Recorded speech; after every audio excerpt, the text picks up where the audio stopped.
Welcome to the Life Tools Group session number 3. Today, we're focusing on mindful and unmindful behavior. So, have you ever noticed a time when your child may have acted impulsively, made a careless mistake, or maybe just didn't think, or what we may say didn't think before acting? Oh, that's happened to me before, and it can be extremely frustrating and overwhelming for both you as the parent and as well as your child.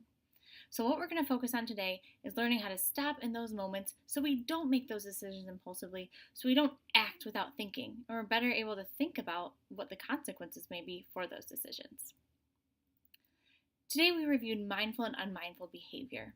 And mindful behavior is when a response happens after our mind has thought about it. For example, we may see our friend and wait to talk to them instead of just yelling at them or running to them, or if we're in the parking lot. Has your child ever ran across with you saying, "Oh, wait, stop," or in a store, running off to go look at that toy or grab their favorite food without waiting or asking for your permission?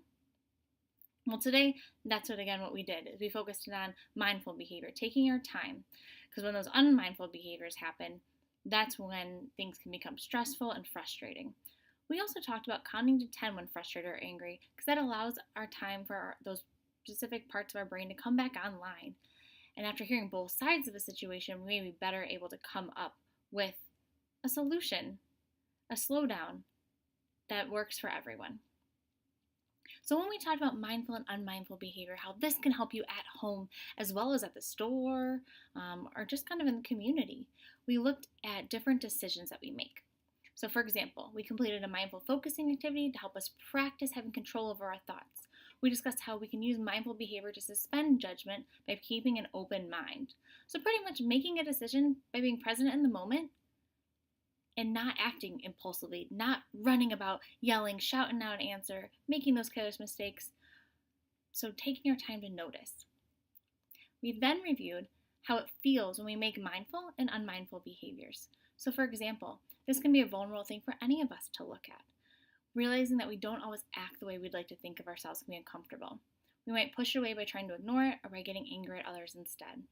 We discussed this and how to remember that we are vivid and then we can make repairs, which is a tool that we will use in an upcoming group. So overall, when we look at our tryouts for this week, and they're not homework, it's something to try at home, we talked about our first tryout being, number 1, encouraging to notice and practice mindful behavior and talking with your child about your family's values, their importance, and what you do to support those values at home. We talked about talking about the different parts of our brain, how they play a role in our behavior. So using our prefrontal cortex when I was mindful about a decision I made, or my hippocampus during the test to remember how to solve the math problems, or focusing on that amygdala, staying calm, not acting out, not acting impulsively, because that can get us in trouble. Lastly, we talked about doing those 3 good things. The idea is to help your child notice the good things and that you're noticing them too. So thank you for listening to this week's, and focus on when we have those challenges where our child may act out or may act impulsively or make those decisions that can be tough. Really focusing on stopping, breathing in the moment, and thinking about what those consequences are by focusing on our values and what's consistent with them. Feel free to reach out to YouthNet or myself with any questions that you may have about the group or strategies that we can help provide. Also, feel free to complete that parent survey to make sure that we're gathering a good sense of your child's skills. And feel free to talk with me at YouthNet on Tuesday nights, where we can brainstorm through any challenges or concerns that may be coming up, or how to keep those positives going along. Thank you again, and have a great evening.